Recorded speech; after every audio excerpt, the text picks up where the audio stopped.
Yo, selamat datang kembali teman-teman semua. Di video kali ini saya mau bahas salah satu event yang akan rilis besok ya, tepatnya tanggal 6 September. Sekarang tanggal 5 September hari Jumat. Mungkin videonya saya rilis di nanti malam ya. Sehingga nanti teman-teman pada tanggal 6 September pas bannernya keluar bisa tahu apakah karakter ini worth it atau tidak ya, teman-teman ya. Jadi ini ada rilis sebuah event yang namanya adalah Teikusai ya. Kalau Teikusai ini kalau kalian tahu, ini merupakan festival olahraga di negara Jepang yang juga dirayakan di Tokyo Ghoul. Dalam hal ini dirilis dua karakter, yang pertama Nishio Nishiki dalam bentuk banner, dan yang kedua adalah Toka Kirishima dalam bentuk banner gratisan ya. Nah, saya buat video ini gunanya adalah membahas pasif dan skill, supaya nanti kalian bisa tahu apakah perlu digacha atau tidak gitu ya.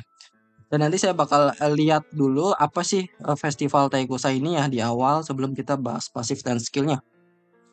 Oke, mungkin tanpa membuang waktu kita langsung cek aja ya ke salah satu akun yang sering meng-spoiler, yaitu Kevin Chatmajo, untuk lihat pasif dan skillnya. Namun sebelum ke sana kita akan sama-sama lihat apa sih yang dimaksud dengan Taikusa ya, atau festival olahraga. Jadi di sini adalah di acara yang sehari penuh itu para siswa dibagi menjadi 3 tim ya, merah, putih, dan juga biru. Mungkin kalau bagi kalian yang beberapa kan ada juga yang nonton anime dan lain sebagainya, biasanya ada perayaan festival olahraga ya. Dan festival olahraga itu kalau kalian lihat, itu biasanya ada ikat kepala yang warnanya merah, kemudian putih gitu ya. Biasanya 2 tim doang sih, merah sama putih. Tapi kalau di realnya, kalau timnya itu atau orangnya terlalu banyak, maka ada satu tim lagi yaitu warna biru biasanya. Nah, itu seperti itu teman-teman. Ya, diharapkan festival ini selalu ada ya di negaranya ya, supaya dari turun-temurun menjadi perayaan resmi di negaranya gitu ya, untuk membakar jiwa semangat dari para siswa. Oke, itu sekedar awalan aja untuk festival Teikusai. Kita langsung bahas pasif skillnya. Saya pertama mau bahas Nishio Nishiki dulu ya. Karena ini adalah karakter banner yang akan bisa digacha di server kalian. Di sini kita bisa lihat dia tipenya DPS teman-teman, dengan atribut warna biru. Dan tentu saja tagnya adalah Anteiku karena dia salah satu pegawai Anteiku bareng dengan Touka Kirishima teman-teman. Jadi kalau kita lihat dia DPS ya, berarti dia memiliki serangan yang cukup sakit. Harusnya ya, harusnya. Nah, kita lihat untuk skillnya, dia memberikan damage Fierce Battle dengan memberikan damage all enemy ya. Jadi dia serangannya ke semua musuh dengan menambahkan dengan menambahkan efek Fierce Battle. Fierce Battle ini dia akan meningkatkan critical rate-nya menjadi 2 kali lipat. Dan ini saya yakin 100% bahwa damage dia akan critical 100%. Jadi dilihat aja 2 kali lipat ya, padahal nanti pada saat gamenya dimulai, dia damage-nya akan selalu critical. Itu intinya teman-teman. Dan nanti ketika caster ini memiliki patient, maka damage coefficient-nya bakal meningkat 18%. Jadi lebih sakit aja nanti kalau dia memiliki patient. Patient itu apa? Dia nanti menempel pada pasif yang akan saya bahas di selanjutnya ya. Jadi intinya kalau dari damage-nya ini dia serangannya AOE, kena semua musuh dan pasti kritikal gitu ya. Dan nanti damage-nya bakal ditingkatkan dari patient. Dan ini ketika dia di bintang 6, dia koefisiennya meningkat aja jadi 30% yang sebelumnya itu adalah 18%. Nah, pasif skillnya saya bakal liatin ya, karena tadi saya udah baca-baca juga cukup bagus ya, ada di salah satu karakter. Entah di Toka atau di sini, nanti kita sama-sama lihat ya. Kita lihat, ini skill atau pasif bintang 0-nya teman-teman. Ketika aliansi kita Anteiku itu menggunakan karakter AOE, maka kita akan mendapatkan satu stack passion. Jadi udah tahu ya, bahwa passionnya itu didapat dari karakter Anteiku kita yang menggunakan skill AOE. Dan ini benar-benar bagus banget sebenarnya, karena nanti sepertinya Anteiku ini akan diarahkan ke skill AOE ya. Kemarin itu kan ada Touka yang warna hijau, kemudian kalau di Break the Change itu sudah ada yang namanya Owl WIT ya, itu juga serangannya AOE dan itu benar-benar broken teman-teman. Dan ditambah ini lagi sehingga serangan AOE ini benar-benar banyak di tim Anteiku ya. Yang mungkin belum bisa saya sebut, ada hero-hero lainnya tapi kurang begitu bagus ya, kalau kalau saya udah lihat ingat lagi, itu kurang bagus. Yang baru bagus itu baru Owl, terus juga ada si Touka kemarin, Natsumatsuri, dan juga yang saat ini keluar teman-teman. Kemudian di setiap awal battle, ketika karakter tadi memiliki passion ya, jadi ini berarti ronde kedua harusnya ya, harusnya ronde kedua, maka akan menghapus semua passionnya. Jadi kalau seandainya gini ya, kalau kita menggunakan di turn pertama nih, kita kan pakai kartu AOE ya. Anggaplah kita pakai 4 kartu AOE. Artinya apa? Artinya passion ini ada 4. Nah, ketika di ronde kedua, ini passionnya itu akan dihapuskan semuanya teman-teman. Nah, nanti efeknya itu apa? Efeknya itu berdasarkan berapa yang kita punya passion yang di turn sebelumnya. Kalau kita cuma ngeluarin 2 passion atau 2 kartu AOE, artinya di ronde selanjutnya itu efeknya adalah berarti efeknya adalah yang 2 stack ya. 2 stack itu yang ini. Dia akan meningkatkan damage deal atau meningkatkan damage dia. Kalau cuma 2. Kalau dia cuma 1 AOE, artinya dia akan meningkatkan critical defense-nya. Gitu. Jadi beda-beda ya efeknya ya, tergantung sebelumnya itu dia menggunakan berapa stack. Nah, kalau dia menggunakan 3 stack, kayaknya di sini maksimumnya 3 stack ya. Ini dia akan memberikan damage tambahan sebesar 8% dari total damage yang telah diberikan di ronde itu. Jadi intinya gitu ya, tergantung berapa skill AOE yang dia keluarkan di ronde pertama atau di ronde sebelumnya. Nanti efeknya itu bakal terasa di turn selanjutnya. Kalau kalian cuma ngeluarin 1 AOE, artinya berarti kalian cuma dapat critical defense sebesar 25%. Kalau 2 AOE, artinya kalian mendapatkan damage deal lebih sakit 15%. Kalau kalian ngeluarin 3 AOE, maka kalian akan mendapatkan damage deal tambahan sebesar 8% dari total damage ya. Sekali lagi ini total damage. Jadi keseluruhan satu turn yang sebelumnya itu ditumpuk dikali 8 dibagi 100, itu adalah damage yang akan dihasilkan dari extra damage. Kemudian di pasif bintang 1, kita bisa lihat bahwa setiap satu passion yang kita dapatkan, jadi tadi ya, di turn sebelumnya kan kita udah ngeluarin passion, maka akan mengurangi damage yang diterima dari anti-Q karakter sebesar 3%, dapat ditumpuk sampai dengan 5 kali. Artinya apa? Artinya damage yang diterimanya bisa berkurang sampai dengan 15%. Setiap passion kita yang dihapus ya tadi ya, sama kayak yang di atas ya. Berarti ini aktifnya di ronde atau di turn kedua juga.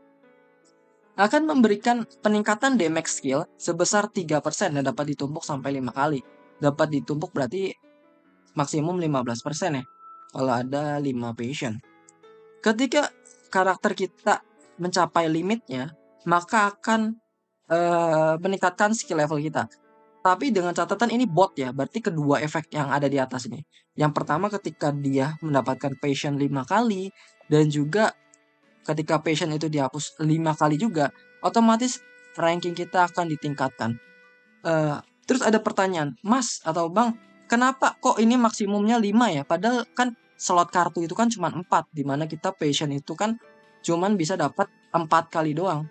Nah, ini merupakan apa ya? Clue baru, artinya kita perlu satu karakter yang bisa nge-trigger. Yang itu tidak lain dan tidak bukan adalah toka warna hijau, teman-teman. Kalau kita tahu ya, toka warna hijau itu setiap 4 kali skill yang kita gunakan, itu akan men-trigger satu kartu lagi atau satu tambahan skill dari Toka Kirishima. Makanya, ini akan menjadi sangat lengkap ketika dia memiliki Toka Kirishima yang Natsumatsuri yang warna hijau ya.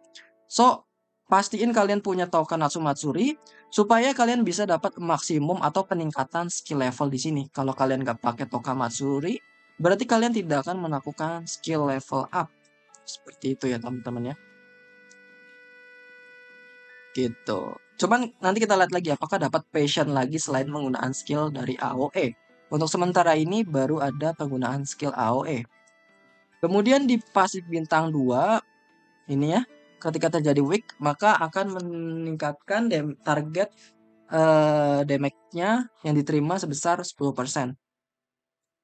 Kemudian di bintang 3, setiap karakter anti-Q di lapangan akan meningkatkan basic stat semua anti-Q sebesar 4%.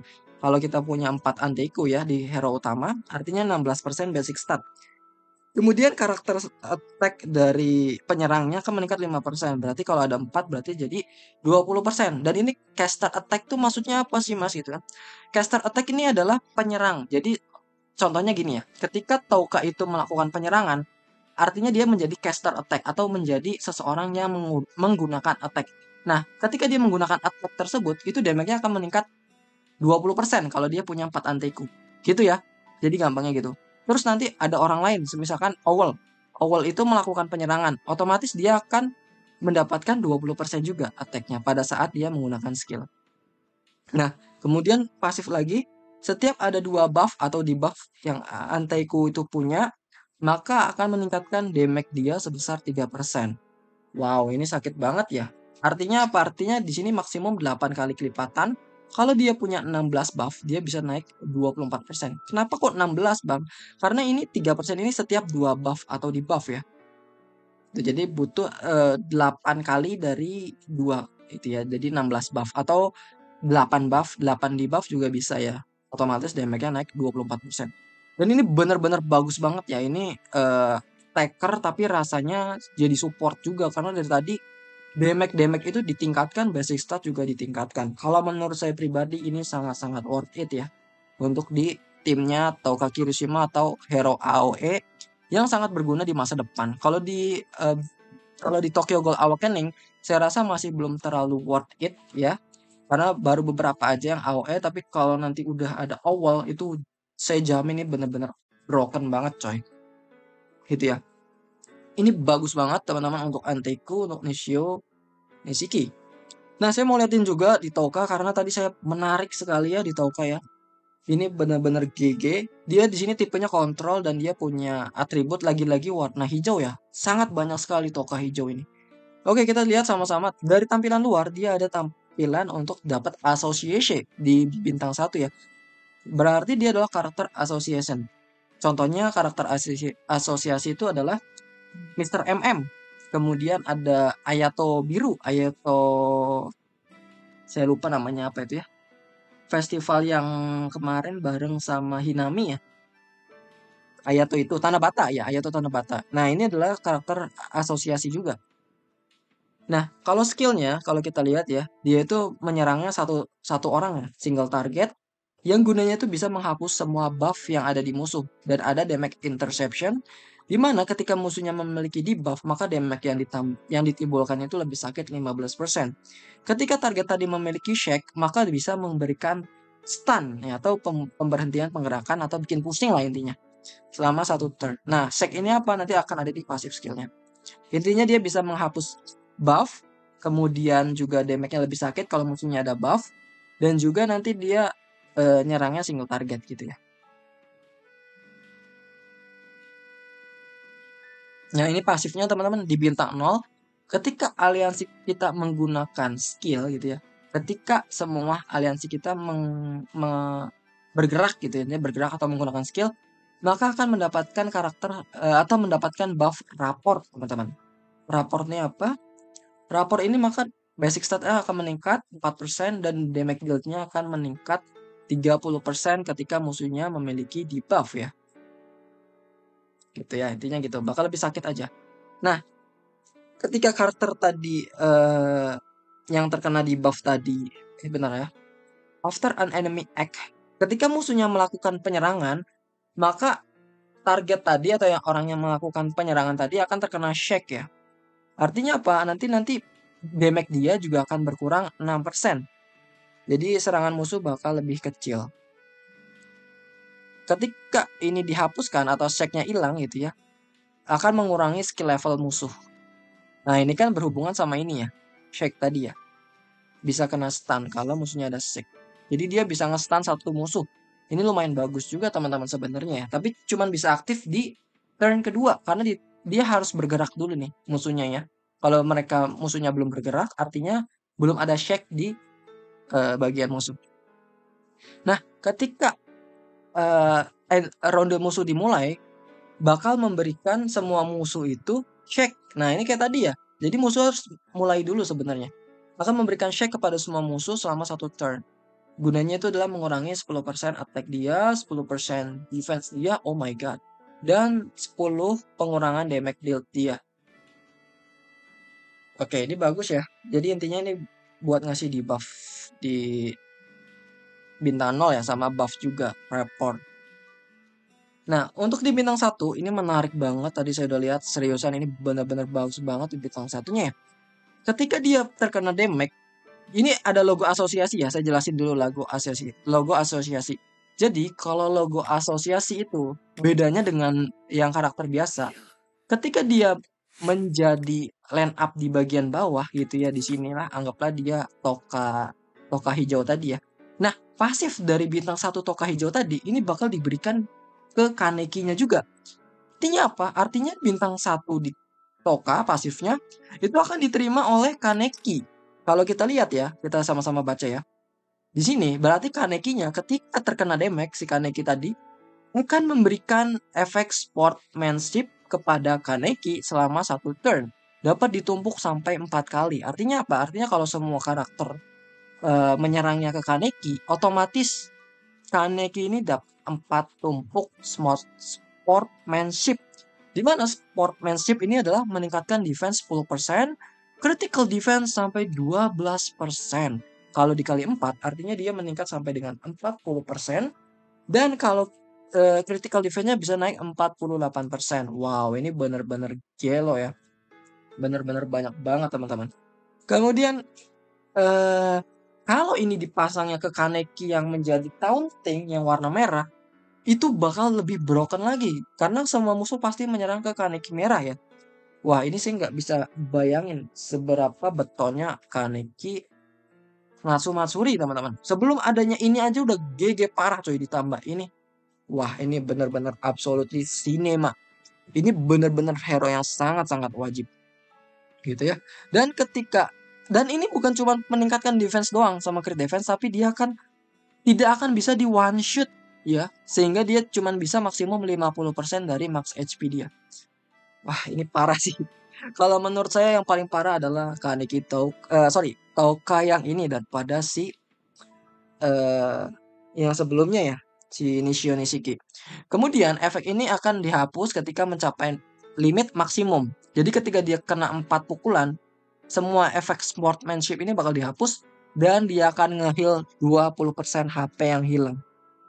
Jahat banget, sumpah ini jahat banget. Dia darahnya udah dipukul-pukulin, kemudian di-heal lagi 20%. Dan belum lagi kalau ini dikasih ke Kaneki Natsumatsuri. Damn, there we go. Oh my god. Oke, kita langsung bahas bintang 3-nya ya, karena pusatnya adalah di bintang 1 sebenarnya teman-teman. Di bintang 3, setiap ada 4 raport yang diterima kita di Battlefield akan meningkatkan skill level kita. Jadi nanti akan di rank up ya. Dimana raport tadi itu kan dengan cara melakukan skill ya. Ya, ketika kita bergerak.